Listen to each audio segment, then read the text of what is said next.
Okay, ನಮ್ಮ reporter ಇರಬೇಕು ಅಂತ ಅನ್ಕೊಂಡಿದ್ದೀನಿ.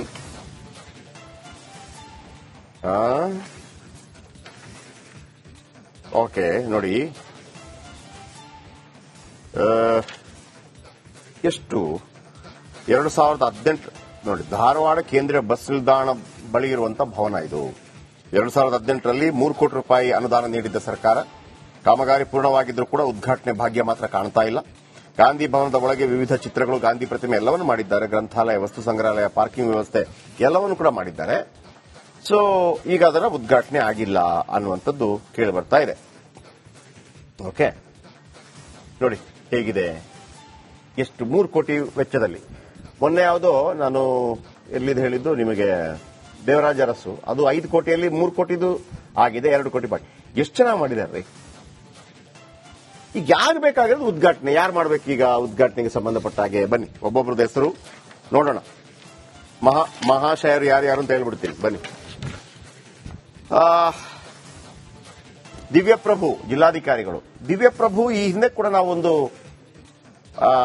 ಮಹಿಳಾ ಕಾಲೇಜ್ ಬಗ್ಗೆ ಮಾಡಿದಾಗ ಪಾಪ ದಿವ್ಯಪ್ರಭು ಹೋಗಿದ್ರು. ಸೊ ಹಾಗಾಗಿ ದಿವ್ಯಪ್ರಭು ಅವರಿಗೆ ಇದು ಗೊತ್ತಿರ್ಲಿಕ್ಕಿಲ್ಲ ಮೋಸ್ಟ್ಲಿ. ಅವರ ಗಮನಕ್ಕೆ ತರುವಂತ ಪ್ರಯತ್ನ ಮಾಡ್ತೇನೆ. ಇದೆಲ್ಲ ಲೋಕಲ್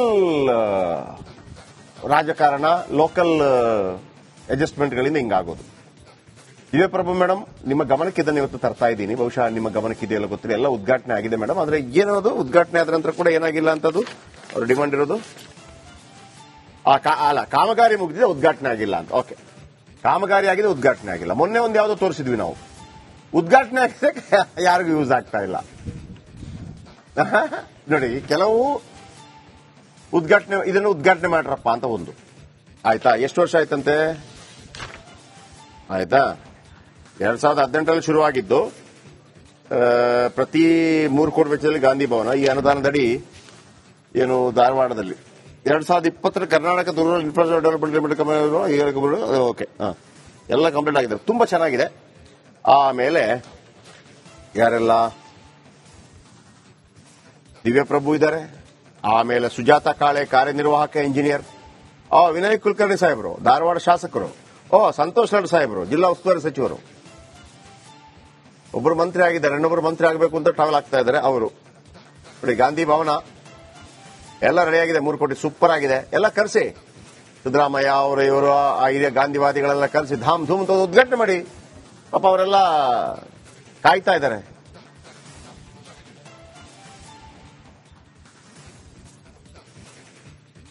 ಓಕೆ, ಕಮ್ಮಾರ್ ನನ್ನ ಕಲೀಗ್ ನನ್ನೊಂದಿಗೆ ನೇರ ಸಂಪರ್ಕದಲ್ಲಿದ್ದಾರೆ. ಕಮ್ಮಾರ್, ಯಾವ ಕಾರಣಕ್ಕಾಗಿದ್ದನ್ನ ಅಂದ್ರೆ ಅಲ್ಲಿ ಗಾಂಧಿ ಫಾಲೋವರ್ಸ್ ಆ ತರ ಜಾಸ್ತಿ ಇದ್ದ ಕಾರಣಕ್ಕಾಗಿನ ಯಾರ ಒಂದು ಆಲೋಚನೆ ಇದು ಬಂತು? ಏನೆಲ್ಲ ಮಾಡಬೇಕು ಅಂತ ಐಡಿಯಾ ಇದೆ ಇದರ ಬಗ್ಗೆ ದಯವಿಟ್ಟು ಹೇಳ್ಬೋದಾ? ಜಯಪ್ರಕಾಶ್ ಶೆಟ್ಟರ್, ಏನು ಇದೊಂದು ಗಾಂಧಿ ಭವನದ ಪರಿಕಲ್ಪನೆ ಇದೆ. ಹಿಂದಿನ ಸಿದ್ದರಾಮಯ್ಯನವರು ಹಿಂದೆ ಸಿಎಂ ಇದ್ದಾಗಿರುವಂತ ಒಂದು ಪರಿಕಲ್ಪನೆ ಇದು. ಪುನಃ ಏನಂತಂದ್ರೆ ಸಿದ್ದರಾಮಯ್ಯವರು ಮತ್ತೊಂದು ಅವಧಿ ಈಗ ಸಿಎಂ ಆದ್ರೂ ಕೂಡ ಅದಕ್ಕೆ ಉದ್ಘಾಟನೆ ಭಾಗ್ಯ ಲಭಿಸ್ತಾ ಇಲ್ಲ. ಹಿಂದಿರುವಂತಹ ವಿನಯ್ ಕುಲಕರ್ಣಿ ಅವರು ಇದೇ ಕ್ಷೇತ್ರಕ್ಕೆ ಶಾಸಕರಾಗಿದ್ರು, ಪುನಃ ಮತ್ತೊಂದು ಅವಧಿಗೆ ಅವರು ಶಾಸಕರಾಗಿರಲಿಲ್ಲ, ಮತ್ತೆ ಅಂದ್ರೆ ಈಗ ಶಾಸಕರಾಗಿದ್ದಾರೆ. ಅಂದ್ರೆ ಪುನಃ ಹೊಳ್ಳಿ ಏನು ಅವಾಗ ಈ ಒಂದು ಪರಿಕಲ್ಪನೆ ಇತ್ತು, ಅವಾಗ ಸಿಎಂ ಇದ್ದವರಿಗೆ ಪುನಃ ಸಿಎಂ ಆಗಿದ್ದಾರೆ, ಅವಾಗ ಶಾಸಕರಿದ್ದರು, ಆ ಕ್ಷೇತ್ರದ ವ್ಯಾಪ್ತಿಯಲ್ಲಿ ಬರುತ್ತೆ. ವಿನಯ್ ಕುಲಕರ್ಣಿ ಅವರ ಕ್ಷೇತ್ರ ವ್ಯಾಪ್ತಿ, ಅವರು ಕೂಡ ಪುನಃ ಶಾಸಕರಾಗಿದ್ದಾರೆ. ಆದ್ರೂ ಕೂಡ ಈ ಒಂದು ಗಾಂಧಿ ಭವನಕ್ಕೆ ಉದ್ಘಾಟನೆ ಭಾಗ್ಯ ಒಂದು ಲಭಿಸ್ತಾ ಇಲ್ಲ. ಸುಮಾರು 1.5 ವರ್ಷದಿಂದ ಏನು ಸಾಕಷ್ಟು ಕುಂಠಿತ ಬಂದಿರುವಂತಹ ಕಾಮಗಾರಿ 1.5 ವರ್ಷದ ಹಿಂದೆ ಸಂಪೂರ್ಣವಾಗಿ ಕಾಮಗಾರಿ ಮುಗಿದಿದೆ. ಕೇವಲ ಫಿನಿಶಿಂಗ್ ಮಾಡುವಂತ ಅಂತಿಮ ಹಂತದ ಫಿನಿಶಿಂಗ್ ಕೆಲಸಗಳಿಗಾಗಿ ಕಳೆದ 1.5 ವರ್ಷದಿಂದಲೂ ಕೂಡ ಅಂತಂದ್ರೆ ಏನು ಕ್ರೆಡಲ್ ಅಂತ ಹೇಳ್ತಾರೆ, Karnataka rural infrastructure development limited company ಬರುತ್ತೆ ಸರ್ಕಾರದ ಅಧೀನದಲ್ಲಿರುವಂತಹ ಕ್ರೆಡಲ್. ಆ ಒಂದು ಅಧೀನದಲ್ಲಿ ಈ ಒಂದು ಕಾಮಗಾರಿ ನಡೀತಾ ಇದೆ. ಕಾಮಗಾರಿ ಮುಗಿದ ಬಳಿಕ ನಂತರ ಜಿಲ್ಲಾಡಳಿತಕ್ಕೆ ಈ ಒಂದು ಕಟ್ಟಡವನ್ನು ಹಸ್ತಾಂತರ ಮಾಡಬೇಕಾಗುತ್ತೆ. ಜಿಲ್ಲಾಡಳಿತ ಕಟ್ಟಡವನ್ನು ಹಸ್ತಾಂತರ ಮಾಡಿಕೊಂಡ ಬಳಿಕ ನಂತರ ಈ ಒಂದು ಕಟ್ಟಡದ ನಿರ್ವಹಣೆ ಯಾರು ಮಾಡಬೇಕು ಅಂತ ಪ್ರಶ್ನೆ ಬರುತ್ತೆ. ವಾರ್ತಾ ಇಲಾಖೆ ಮೂಲಕ ಮಾಡಬೇಕನ್ನುವಂತದ್ದು ಪ್ರಥಮವಾಗಿ ಗಾಂಧಿ ಭವನದ ಪರಿಕಲ್ಪನೆ, ಜಿಲ್ಲೆಗೆ ಒಂದು ಗಾಂಧಿ ಭವನ ಮಾಡಬೇಕನ್ನುವಂತ ಪರಿಕಲ್ಪನೆ ಇತ್ತು. ಅವಾಗ ವಾರ್ತಾ ಇಲಾಖೆ ಮೂಲಕ ಗಾಂಧಿ ಭವನವನ್ನ ನಡೆಸಬೇಕನ್ನೋಂತ ಆ ಸಂದರ್ಭದಲ್ಲಿ ಒಂದು ಯೋಜನೆ ಹಾಕೊಳ್ಳಾಗ್ತದೆ. ಯಾವಾಗ ಇದು ವಿಳಂಬ ಆಗ್ತಾ ಬರ್ತಾ ಇದೆ, ಈಗ ನಿರ್ವಹಣೆ ಮಾಡೋರು ಯಾರನ್ನೋದು ಕೂಡ ಪ್ರಶ್ನೆಗಳು ಬರ್ತಾ ಇದಾವೆ. ಸಂಪೂರ್ಣವಾಗಿ ಕ್ರೆಡಲ್ದಿಂದ ಈ ಒಂದು ಕಾರ್ಯ ಮುಗಿದು ಅದನ್ನ ಹಸ್ತಾಂತರ ಮಾಡಬೇಕಾಗಿತ್ತು. ಇನ್ನೂ ಕೂಡ ಕಟ್ಟಡ ಕೂಡ ಹಸ್ತಾಂತರವಾಗಿಲ್ಲ. ಕಾಮಗಾರಿ ಪೂರ್ಣಗೊಳ್ಳದೆ ಕಟ್ಟಡವನ್ನು ಹಸ್ತಾಂತರ ಮಾಡೋದಕ್ಕೂ ಕೂಡ ಮಾಡಿಕೊಳ್ಳೋದಕ್ಕೂ ಕೂಡ ಜಿಲ್ಲಾಡಳಿತ ಮುಂದೆ ಬರ್ತಾ ಇಲ್ಲ. ಹೀಗಾಗಿ ಒಂದು ಅಧಿಕಾರಿಗಳ ಮಧ್ಯೆ ಏನೊಂದು ಕಮ್ಯುನಿಕೇಶನ್ ಗ್ಯಾಪ್ ಆಗ್ತಾ ಇದೆ. ಇದರಿಂದಾಗಿ ಸಂಪೂರ್ಣವಾಗಿ ಗಾಂಧಿ ಭವನದಲ್ಲಿ ಒಳ್ಳೊಳ್ಳೆ ಪ್ರತಿಮೆಗಳು ಕೂಡ ಮಾಡಲಾಗಿದೆ. ಗಾಂಧೀಜಿಯವರು ಮಾಡಿರುವಂತಹ ಪ್ರಮುಖ ಹೋರಾಟಗಳನ್ನ ಪ್ರತಿಬಿಂಬಿಸುವಂತ ಪ್ರತಿಮೆಗಳನ್ನ ಮಾಡಲಾಗಿದೆ. ಅವೆಲ್ಲವನ್ನು ಕೂಡ ಈಗ ಮುಚ್ಚಿಡುವಂತ ಒಂದು ಪ್ರಯತ್ನ ಆಗ್ತಾ ಇದೆ. ಪ್ರಮುಖವಾಗಿ ಈ ಒಂದು ಏನು ಆಯ್ಕೆ ಮಾಡಿಕೊಂಡಿದೆ ಸ್ಥಳವು ಕೂಡ ಸಾಕಷ್ಟು ಸೂಕ್ತವಾದಂತಹ ಸ್ಥಳ ಇರ್ತದೆ. ಅದಕ್ಕೆ ಪಕ್ಕ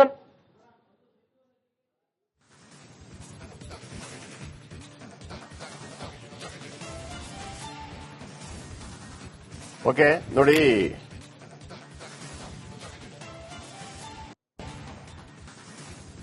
$3 ಕೋಟಿ ವೆಚ್ಚದಲ್ಲಿ ಗಾಂಧಿ ಭವನ ನಿರ್ಮಾಣ ಮಾಡಲಾಗಿದೆ. ಈ ಒಂದು ಮಹಾತ್ಮ ಗಾಂಧಿ ವೇದಿಕೆ ಅಂತಿದೆ. ಸಾಧಾರಣವಾಗಿ ನೀವು ಫೇಸ್ಬುಕ್ ಅಲ್ಲಿ ಇದ್ರೆ ಅರವಿಂದ್ ಚೊಕ್ಕಾಡಿ ಅಂತ ಒಬ್ರು ಟೀಚರ್ ಇದ್ದಾರೆ. ಅರವಿಂದ್ ಚೊಕ್ಕಾಡಿ, ನೀವು ಗಾಂಧಿ ಫಾಲೋವರ್ ಆಗಿದ್ರೆ ನೀವು ಅವರನ್ನ ಫಾಲೋ ಮಾಡಿ. ಸ್ವಲ್ಪ ಏನ್ ಅಂದ್ರೆ ಪ್ರತಿಯೊಂದು ಪ್ರಶ್ನೆಗಳಿಗೂ ಅವರ ಬಳಿ ಒಂದು ಉತ್ತರ ಸಿಗುತ್ತೆ. ನಾನು ಬಹಳ ಫಾಲೋ ಮಾಡ್ತೀನಿ ಅವ್ರನ್ನ ಫೇಸ್ಬುಕ್ ಅಲ್ಲಿ. ಅರವಿಂದ್ ಚೊಕ್ಕಾಡಿ ಅಂತ ಗಾಂಧಿ ಬಗೆಗಿನ ಯಾವುದೇ ಪ್ರಶ್ನೆಗೆ, ಅಂದ್ರೆ ಈ ವಾದ ವಿವಾದಗಳಿರುತ್ತಲ್ಲ, ಸರಿನೋ ತಪ್ಪೋ ಮತ್ತೊಂದೋ ಮಗದೊಂದೋ, ಅವ್ರು ಕೊಡೋ ಉತ್ತರಗಳು ಬಹಳ ಬಹಳ ಆಶ್ಚರ್ಯ ಅನ್ಸುತ್ತೆ. ನೀವು ಗಾಂಧಿಯನ್ ಆಗಿದ್ರೆ ಅವರನ್ನು ಕರೆಸಿ ನೀವು ಕೆಲವು ಸ್ಪೀಚ್ ಕೊಡಿಸಬೇಕು. ಬಹಳ ಅದ್ಭುತವಾಗಿದೆ ಅವರು. ಅರವಿಂದ್ ಚೊಕ್ಕಾಡಿ, ದಕ್ಷಿಣ ಕನ್ನಡದವರು. ಫೇಸ್ಬುಕ್ ಅಲ್ಲಿ ಸಿಗುತ್ತೆ ಅರವಿಂದ್ ಚೊಕ್ಕಾಡಿ ಅಂತ ಹುಡುಕಿದ್ರೆ. ತುಂಬಾ ಅದ್ಭುತ, ತುಂಬಾ ಅದ್ಭುತ. ಯಾಕಂದ್ರೆ ಅಂದ್ರೆ ಅವರನ್ನ ನೀವು ಯಾವುದೇ ಪ್ರಶ್ನೆ ಕೇಳಬಹುದು. ನೀವು ಎಲ್ಲದಕ್ಕೂ ಸಾಕ್ಷಿ ಸಮೇತ ಉತ್ತರ ಕೊಡ್ತಾರೆ ಅವರು. ಈಗ ಅದಾಗ್ಲಿ ಒಂದು ಬಂದಿತ್ತು, ಭಾರತ ಪಾಕಿಸ್ತಾನ ಮಾಡಿದ ಕಾರಣಕ್ಕಾಗಿ ನಾಥರಾಮ್ ಗೋಡ್ಸೆ ಮಹಾತ್ಮ ಗಾಂಧಿಯನ್ನ ಕೊಂದ ಅಂತ ಹೇಳಿದಾಗ ಅವ್ರು ಹೇಳ್ತಾರೆ ಅದಕ್ಕಿಂತ ಮೊದಲು ಒಮ್ಮೆ ಅಟ್ಯಾಕ್ ಆಗಿರುತ್ತೆ ಇಸ್ವಿ ಸಮೇತ 1938 ಸಮಥಿಂಗ್. ಆ ಟೈಮಲ್ಲಿ ಯಾಕೆ ಮಾಡಿದ್ರು? ಆಗ ಆಗಿರ್ಲಿಲ್ಲಲ್ವಾ ಭಾರತ ಪಾಕಿಸ್ತಾನ. ಸೊ ಹಾಗಿದ್ರೆ ಆ ಕಾರಣಕ್ಕಾಗಿ ಅಲ್ಲ, ಈ ತರ ಉತ್ತರಗಳು ಬರುತ್ತೆ. ಏನಿವೆ, ಆದಷ್ಟು ಬೇಗ ಇದು ಆಗಲಿ ಅಂತ ನಾವು ಕೂಡ ಆಶಿಸ್ತಾ ಇದ್ದೀವಿ. ಇಷ್ಟೇ ನಾವು ಹೇಳಿಕಿರುವಂತದ್ದು ಇದರಲ್ಲಿ. ಓಕೆ, ನಮ್ಮ ರಿಪೋರ್ಟರ್ ಇರಬೇಕು ಅಂತ ಅನ್ಕೊಂಡಿದ್ದೀನಿ.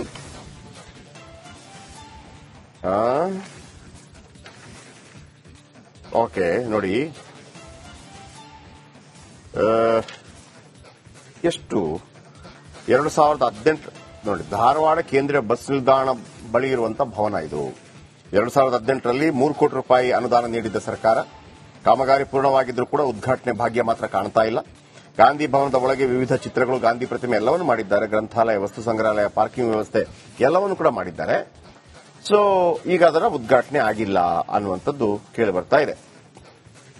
ಓಕೆ ನೋಡಿ ಹೇಗಿದೆ, ಎಷ್ಟು 3 ಕೋಟಿ ವೆಚ್ಚದಲ್ಲಿ. ಮೊನ್ನೆ ಯಾವುದೋ ನಾನು ಎಲ್ಲಿದ್ದು ಹೇಳಿದ್ದು ನಿಮಗೆ, ದೇವರಾಜ ಅರಸು, ಅದು 5 ಕೋಟಿಯಲ್ಲಿ 3 ಕೋಟಿದು ಆಗಿದೆ, 2 ಕೋಟಿ ಬಾಕಿ. ಎಷ್ಟು ಚೆನ್ನಾಗಿ ಮಾಡಿದಾರ್ರಿ. ಈಗ ಯಾಕೆ ಬೇಕಾಗಿರೋದು ಉದ್ಘಾಟನೆ, ಯಾರು ಮಾಡ್ಬೇಕು ಈಗ ಉದ್ಘಾಟನೆಗೆ ಸಂಬಂಧಪಟ್ಟ ಹಾಗೆ? ಬನ್ನಿ, ಒಬ್ಬೊಬ್ಬರದ ಹೆಸರು ನೋಡೋಣ. ಮಹಾಶಯರು ಯಾರ್ಯಾರು ಅಂತ ಹೇಳ್ಬಿಡ್ತೀನಿ, ಬನ್ನಿ. ದಿವ್ಯಪ್ರಭು ಜಿಲ್ಲಾಧಿಕಾರಿಗಳು. ದಿವ್ಯಪ್ರಭು ಈ ಹಿಂದೆ ಕೂಡ ನಾವೊಂದು ಮಹಿಳಾ ಕಾಲೇಜ್ ಬಗ್ಗೆ ಮಾಡಿದಾಗ ಪಾಪ ದಿವ್ಯಪ್ರಭು ಹೋಗಿದ್ರು. ಸೊ ಹಾಗಾಗಿ ದಿವ್ಯಪ್ರಭು ಅವರಿಗೆ ಇದು ಗೊತ್ತಿರ್ಲಿಕ್ಕಿಲ್ಲ ಮೋಸ್ಟ್ಲಿ. ಅವರ ಗಮನಕ್ಕೆ ತರುವಂತ ಪ್ರಯತ್ನ ಮಾಡ್ತೇನೆ. ಇದೆಲ್ಲ ಲೋಕಲ್ ರಾಜಕಾರಣ, ಲೋಕಲ್ ಅಡ್ಜಸ್ಟ್ಮೆಂಟ್ಗಳಿಂದ ಹಿಂಗಾಗೋದು.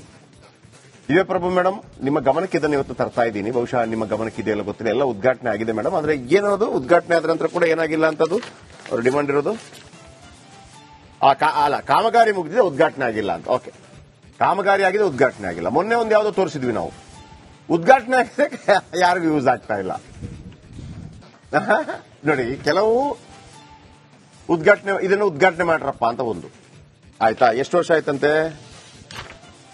ಆಯ್ತಾ, 2018ರಲ್ಲಿ ಶುರುವಾಗಿದ್ದು, ಪ್ರತಿ 3 ಕೋಟಿ ವೆಚ್ಚದಲ್ಲಿ ಗಾಂಧಿ ಭವನ. ಈ ಅನುದಾನದಡಿ ಏನು ಧಾರವಾಡದಲ್ಲಿ 2020 Karnataka rural infrastructure development okay, ಎಲ್ಲ ಕಂಪ್ಲೀಟ್ ಆಗಿದೆ, ತುಂಬಾ ಚೆನ್ನಾಗಿದೆ. ಆಮೇಲೆ ಯಾರೆಲ್ಲ, ದಿವ್ಯಪ್ರಭು ಇದ್ದಾರೆ. ಆಮೇಲೆ ಸುಜಾತ ಕಾಳೆ ಕಾರ್ಯನಿರ್ವಾಹಕ ಇಂಜಿನಿಯರ್. ವಿನಯ್ ಕುಲಕರ್ಣಿ ಸಾಹೇಬರು ಧಾರವಾಡ ಶಾಸಕರು. ಸಂತೋಷ್ ಲಾಡ್ ಸಾಹೇಬರು ಜಿಲ್ಲಾ ಉಸ್ತುವಾರಿ ಸಚಿವರು. ಒಬ್ಬರು ಮಂತ್ರಿ ಆಗಿದ್ದಾರೆ, ಇನ್ನೊಬ್ಬರು ಮಂತ್ರಿ ಆಗಬೇಕು ಅಂತ ಟ್ರಾವೆಲ್ ಆಗ್ತಾ ಇದ್ದಾರೆ ಅವರು. ನೋಡಿ, ಗಾಂಧಿ ಭವನ ಎಲ್ಲ ರೆಡಿಯಾಗಿದೆ. 3 ಕೋಟಿ ಸೂಪರ್ ಆಗಿದೆ. ಎಲ್ಲ ಕರೆಸಿ, ಸಿದ್ದರಾಮಯ್ಯ ಅವರು, ಇವರು ಆ ಹಿರಿಯ ಗಾಂಧಿವಾದಿಗಳೆಲ್ಲ ಕರೆಸಿ ಧಾಮ್ ಧೂಮ್ ಅಂತ ಉದ್ಘಾಟನೆ ಮಾಡಿ. ಪಾಪ ಅವರೆಲ್ಲ ಕಾಯ್ತಾ ಇದ್ದಾರೆ.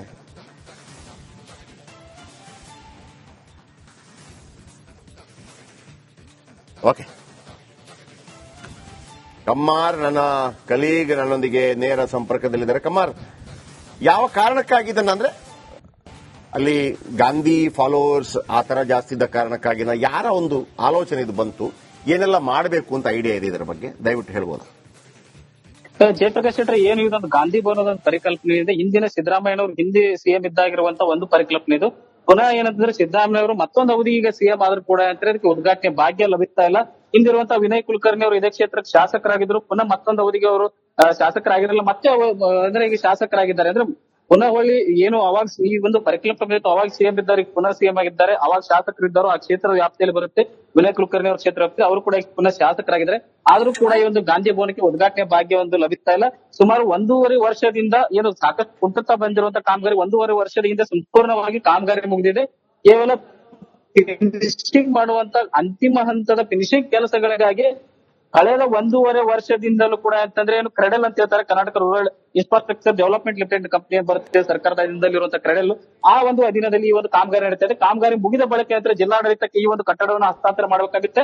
ಜಿಲ್ಲಾಡಳಿತ ಕಟ್ಟಡವನ್ನು ಹಸ್ತಾಂತರ ಮಾಡಿಕೊಂಡ ಬಳಿಕ ನಂತರ ಈ ಒಂದು ಕಟ್ಟಡದ ನಿರ್ವಹಣೆ ಯಾರು ಮಾಡಬೇಕು ಅನ್ನೋ ಪ್ರಶ್ನೆ ಬರುತ್ತೆ. ವಾರ್ತಾ ಇಲಾಖೆ ಮೂಲಕ ಮಾಡಬೇಕನ್ನುವಂತದ್ದು ಪ್ರಥಮವಾಗಿ ಗಾಂಧಿ ಭವನದ ಪರಿಕಲ್ಪನೆ, ಜಿಲ್ಲೆಗೊಂದು ಗಾಂಧಿ ಭವನವನ್ನು ಮಾಡಬೇಕನ್ನುವಂತ ಪರಿಕಲ್ಪನೆ ಇತ್ತು. ಅವಾಗ ವಾರ್ತಾ ಇಲಾಖೆ ಮೂಲಕ ಗಾಂಧಿ ಭವನವನ್ನ ನಡೆಸಬೇಕು ಅನ್ನೋ ಆ ಸಂದರ್ಭದಲ್ಲಿ ಒಂದು ಯೋಜನೆ ಹಾಕೊಳ್ಳಾದ್ರೆ ಯಾವಾಗ ಇದು ವಿಳಂಬವಾಗ್ತಾ ಬರ್ತಾ ಇದೆ. ಈಗ ನಿರ್ವಹಣೆ ಮಾಡೋರು ಯಾರು ಅನ್ನೋದು ಕೂಡ ಪ್ರಶ್ನೆಗಳು ಬರ್ತಾ ಇದಾವೆ. ಸಂಪೂರ್ಣವಾಗಿ ಕ್ರೆಡಲ್ದಿಂದ ಈ ಒಂದು ಕಾಮಗಾರಿ ಮುಗಿದು ಅದನ್ನ ಹಸ್ತಾಂತರ ಮಾಡಬೇಕಾಗಿತ್ತು. ಇನ್ನೂ ಕೂಡ ಕಟ್ಟಡ ಕೂಡ ಹಸ್ತಾಂತರವಾಗಿಲ್ಲ. ಕಾಮಗಾರಿ ಪೂರ್ಣಗೊಳ್ಳದೆ ಕಟ್ಟಡವನ್ನು ಹಸ್ತಾಂತರ ಮಾಡೋದಕ್ಕೂ ಕೂಡ ಮಾಡಿಕೊಳ್ಳೋದಕ್ಕೂ ಕೂಡ ಜಿಲ್ಲಾಡಳಿತ ಮುಂದೆ ಬರ್ತಾ ಇಲ್ಲ. ಹೀಗಾಗಿ ಒಂದು ಅಧಿಕಾರಿಗಳ ಮಧ್ಯೆ ಏನೊಂದು ಕಮ್ಯುನಿಕೇಶನ್ ಗ್ಯಾಪ್ ಆಗ್ತಾ ಇದೆ. ಇದರಿಂದಾಗಿ ಸಂಪೂರ್ಣವಾಗಿ ಗಾಂಧಿ ಭವನದಲ್ಲಿ ಒಳ್ಳೊಳ್ಳೆ ಪ್ರತಿಮೆಗಳನ್ನು ಕೂಡ ಮಾಡಲಾಗಿದೆ. ಗಾಂಧೀಜಿಯವರು ಮಾಡಿರುವಂತಹ ಪ್ರಮುಖ ಹೋರಾಟಗಳನ್ನ ಪ್ರತಿಬಿಂಬಿಸುವಂತ ಪ್ರತಿಮೆಗಳನ್ನ ಮಾಡಲಾಗಿದೆ. ಅವೆಲ್ಲವನ್ನು ಕೂಡ ಈಗ ಮುಚ್ಚಿಡುವಂತ ಒಂದು ಪ್ರಯತ್ನ ಆಗ್ತಾ ಇದೆ. ಪ್ರಮುಖವಾಗಿ ಈ ಒಂದು ಇವನು ಆಯ್ಕೆ ಮಾಡಿಕೊಂಡಿದ್ದ ಸ್ಥಳವೂ ಕೂಡ ಸಾಕಷ್ಟು ಸೂಕ್ತವಾದಂತಹ ಸ್ಥಳ ಇರ್ತದೆ. ಅದಕ್ಕೆ ಪಕ್ಕ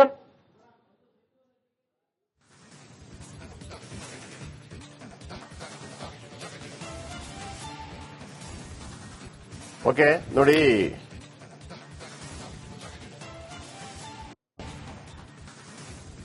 $3 ಕೋಟಿ ವೆಚ್ಚದಲ್ಲಿ ಗಾಂಧಿ ಭವನ ನಿರ್ಮಾಣ ಮಾಡಲಾಗಿದೆ. ಈ ಒಂದು ಮಹಾತ್ಮ ಗಾಂಧಿ ವೇದಿಕೆ ಅಂತಿದೆ. ಸಾಧಾರಣವಾಗಿ ನೀವು ಫೇಸ್ಬುಕ್ ಅಲ್ಲಿ ಇದ್ರೆ ಅರವಿಂದ್ ಚೊಕ್ಕಾಡಿ ಅಂತ ಒಬ್ರು ಟೀಚರ್ ಇದ್ದಾರೆ, ಅರವಿಂದ್ ಚೊಕ್ಕಾಡಿ. ನೀವು ಗಾಂಧಿ ಫಾಲೋವರ್ ಆಗಿದ್ರೆ ನೀವು ಅವರನ್ನ ಫಾಲೋ ಮಾಡಿ. ಸ್ವಲ್ಪ ಏನ್ ಅಂದ್ರೆ ಪ್ರತಿಯೊಂದು ಪ್ರಶ್ನೆಗಳಿಗೂ ಅವರ ಬಳಿ ಒಂದು ಉತ್ತರ ಸಿಗುತ್ತೆ. ನಾನು ಬಹಳ ಫಾಲೋ ಮಾಡ್ತೀನಿ ಅವ್ರನ್ನ ಫೇಸ್ಬುಕ್ ಅಲ್ಲಿ, ಅರವಿಂದ್ ಚೊಕ್ಕಾಡಿ ಅಂತ. ಗಾಂಧಿ ಬಗೆಗಿನ ಯಾವುದೇ ಪ್ರಶ್ನೆಗೆ ಅಂದ್ರೆ ಈ ವಾದ ವಿವಾದಗಳಿರುತ್ತಲ್ಲ, ಸರಿನೋ ತಪ್ಪೋ ಮತ್ತೊಂದೋ ಮಗದೊಂದೋ, ಅವರು ಕೊಡೋ ಉತ್ತರಗಳು ಬಹಳ ಬಹಳ ಆಶ್ಚರ್ಯ ಅನಿಸುತ್ತೆ. ನೀವು ಗಾಂಧಿಯನ್ ಆಗಿದ್ರೆ ಅವರನ್ನು ಕರೆಸಿ ನೀವು ಕೆಲವು ಸ್ಪೀಚ್ ಕೊಡಿಸಬೇಕು. ಬಹಳ ಅದ್ಭುತವಾಗಿದೆ ಅವರು. ಅರವಿಂದ್ ಚೊಕ್ಕಾಡಿ, ದಕ್ಷಿಣ ಕನ್ನಡದವರು. ಫೇಸ್ಬುಕ್ ಅಲ್ಲಿ ಸಿಗುತ್ತೆ ಅರವಿಂದ್ ಚೊಕ್ಕಾಡಿ ಅಂತ ಹುಡುಕಿದ್ರೆ. ತುಂಬಾ ಅದ್ಭುತ, ತುಂಬಾ ಅದ್ಭುತ. ಯಾಕಂದ್ರೆ ಅಂದ್ರೆ ಅವರನ್ನ ನೀವು ಯಾವುದೇ ಪ್ರಶ್ನೆ ಕೇಳಬಹುದು. ನೀವು ಎಲ್ಲದಕ್ಕೂ ಸಾಕ್ಷಿ ಸಮೇತ ಉತ್ತರ ಕೊಡ್ತಾರೆ ಅವರು. ಈಗ ಅದಾಗ್ಲಿ ಒಂದು ಬಂದಿತ್ತು, ಭಾರತ ಪಾಕಿಸ್ತಾನ ಮಾಡಿದ ಕಾರಣಕ್ಕಾಗಿ ನಾಥರಾಮ್ ಗೋಡ್ಸೆ ಮಹಾತ್ಮ ಗಾಂಧಿಯನ್ನ ಕೊಂದ ಅಂತ ಹೇಳಿದಾಗ ಅವ್ರು ಹೇಳ್ತಾರೆ ಅದಕ್ಕಿಂತ ಮೊದಲು ಒಮ್ಮೆ ಅಟ್ಯಾಕ್ ಆಗಿರುತ್ತೆ ಇಸ್ವಿ ಸಮೇತ 1938 ಸಮಥಿಂಗ್. ಆ ಟೈಮಲ್ಲಿ ಯಾಕೆ ಮಾಡಿದ್ರು? ಆಗ ಆಗಿರ್ಲಿಲ್ಲಲ್ವಾ ಭಾರತ ಪಾಕಿಸ್ತಾನ. ಸೊ ಹಾಗಿದ್ರೆ ಆ ಕಾರಣಕ್ಕಾಗಿ ಅಲ್ಲ, ಈ ತರ ಉತ್ತರಗಳು ಬರುತ್ತೆ. ಎನಿವೆ, ಆದಷ್ಟು ಬೇಗ ಇದು ಆಗಲಿ ಅಂತ ನಾವು ಕೂಡ ಆಶಿಸ್ತಾ ಇದ್ದೀವಿ. ಇಷ್ಟೇ ನಾವು ಹೇಳಿಕ್ಕಿರುವಂತದ್ದು ಇದರಲ್ಲಿ.